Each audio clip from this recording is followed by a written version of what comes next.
Hey everybody, today I have a new Real Talk for you guys, and it is going to be all about colleges and college applications in particular. This was requested, and being that I am a senior and I have applied for college, and I'm kind of on that path of deciding where I'm going to go and future plans, I think that it is a great time for me to share this with you because I have just gone through the application process. Like always, I wrote down some tips and kind of like a process. So yeah, I hope you guys find this helpful. College applications are very stressful, but hopefully going through these things will help kind of make like a checklist for you guys and make it a little less stressful. So the first thing that I would definitely recommend is doing your research. And also making kind of like a checklist of what you want. That's a huge thing. Do you want to stay in state? Do you want to go out of state? In-state tuition is usually about, I'd say maybe like a third of the cost is out of state. Out of state tuition is extremely expensive in the United States because you're not paying tax money for it. So yeah, I guess the reason why you want to know in-state or out-of-state is because you want to know how far away you want to go. Now, I'm going to talk about my choices and stuff in another video because you guys requested stuff about future plans. But yeah, do you want to stay close to your family, or do you want to be a little bit away, or do you want to go like cross-country or like to another state? You need to know how far you want to go, because then that can narrow down your search. Also, narrowing down your search can be knowing what type of school do you want. Do you want a very liberal arts school? Do you want a school with lots of sports and a football team? Because not all colleges have a football team, if you didn't know that.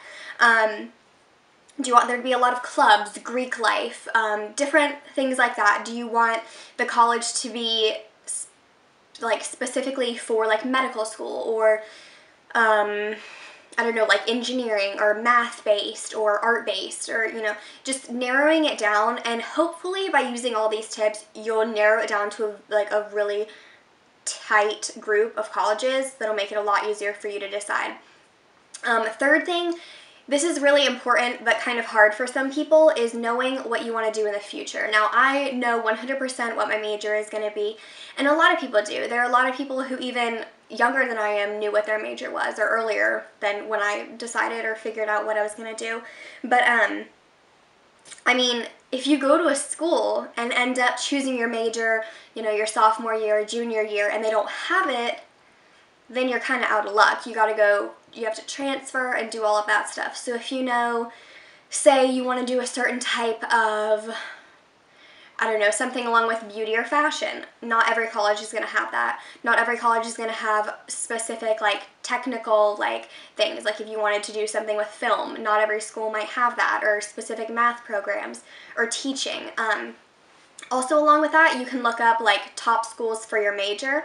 You could say top schools in my state for English or writing or math or whatever it is, and see what comes up. And there are certain websites you can go to. I think My College Options, I think that's one, and you can type in all of the criteria that you're thinking about, down from school size to race percentage, religious preference, distance, size, like I said, and it can give you a narrowed down list of schools that you could possibly attend. But knowing your major can just limit the amount of choices that you have, because you can obviously narrow it down to the schools that are the best for that major. Now, the fourth thing is probably one of the biggest things, especially for parents, and it is going to be cost. Now, personally for me, I don't see the point in going to a school that is more expensive, because it just doesn't make sense to me. No matter if you go to a school that costs $20,000 a year or a school that costs $50,000 a year, you're going to get the same degree, and it's going to be equal no matter where you go. If you get a math degree, say you get a writing degree, it's going to be the same if you go to a $10,000 a year school or one that costs $100,000. You're going to get the same job no matter really where you go. In my opinion, I would say go wherever it's cheapest. It's going to save you a lot of money, and just make sure that you're not in a ton of debt, because that's a huge thing, is student loans and debt for students out of college. So yeah. Also look into scholarships, see if a particular school has more scholarship options. So even though it might be more expensive, they may have more scholarship options for you. So you just got to look into that. Certain clubs, like if you participate in a certain club, you could get scholarships. If you're good at like athletics, I don't know, there's just a bunch of things like academic-based scholarships. I think there's a scholarship where if you have a sibling in college, you get money off, which is cool.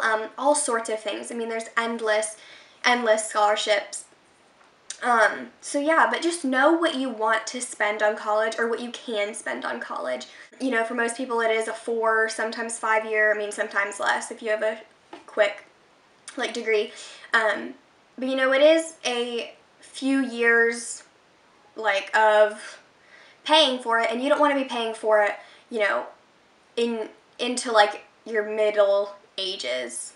That sounds so weird, but like you don't want to be paying for it when you're really old if you have a lot of student debt and loans. So think about that, and try not to look at schools that are too out of your budget, because that's not good. Like obviously schools that are more expensive are probably going to have nicer facilities and more updated buildings and maybe nicer like amenities and stuff, but I mean, that's not really what you're there for. You're there to learn, just like high school or any other grade. So number 5, it kind of goes along with that, but think about where you'll be living. Will you be on campus? Will you be living at home? Will you be off campus in a gosh, I was going to say hotel. Are you going to live in an apartment, or are you going to live in the dorms? Because dorms do cost, you know, more money than tuition, but you got to see, is an apartment going to be more than a dorm, or just what you want to do. Also, look up if you can have cars on campus. Personally, for the school that I'm thinking about going to, you can have a car on campus even as a freshman, which most colleges don't. So look into that if you're big on like driving, or if you're going to be going home frequently. Also look into transportation, buses that run from your school back to your city or state, because that can help you out as well. Okay, so my 6th tip, or I guess step, is about the actual application process and getting down to the schools that you want to go to. So obviously before, well, I guess it's not obvious because a lot of people do this backwards, but, and I personally am kind of guilty of this, but of not doing this, but I would really recommend visiting schools before you apply. Now obviously if there's a school that's really far away, it might not be logical to go visit, but if it's within your state, or you know, within a few hours, it shouldn't be that big of a deal to go visit. But check out everything that you can. Like if they show you, try to check out the dorms, all the different features, like all the different maybe eating things, the different services that that they offer you, you know, and usually you'll get like an immediate like emotional reaction when you step onto the campus. You'll either feel like this is so not me, or I could be here for 4 years and be completely fine. So I would say to go visit the campuses and then start applying. Now personally for me, I kind of chose which school I was going to go to and then visited that one school. Now I also applied to 2 other schools because it's a good idea to apply to a few. I mean, you don't have to apply to a crazy amount because applications are kind of expensive. You have to send in test scores and the application itself, so it can get a little bit pricey. So know which schools you're really thinking about and kind of stick to those. I wouldn't stray too far and like apply to a ton of schools. Really, 5 should be sufficient. I don't see why you would really apply to any more than 5. Number 7 is look at the school's stats and like the freshman / admissions stats. Look at their SAT score and ACT score, their average GPA.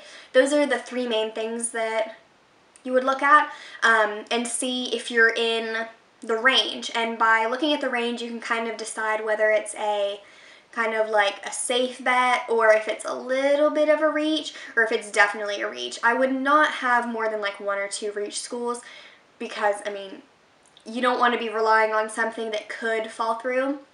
So you know, try to be between the averages. That would, I mean, obviously be a good idea. And if you see that your SAT score is lower, you probably will have more time to take the SAT, as long as you do it far enough in advance and don't wait till the end and then look at all that stuff.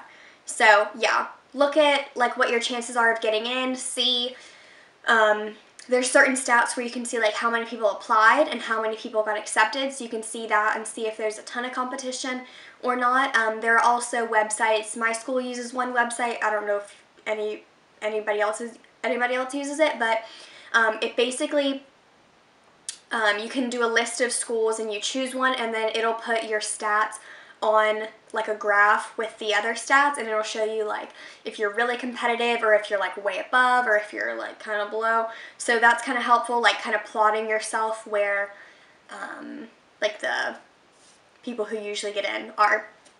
Let's see, is this my 8th step? Yeah. So look at reach schools and backups. Make sure you have a backup or two. I would usually think that the school that you're aiming towards is usually going to be within your range of getting in.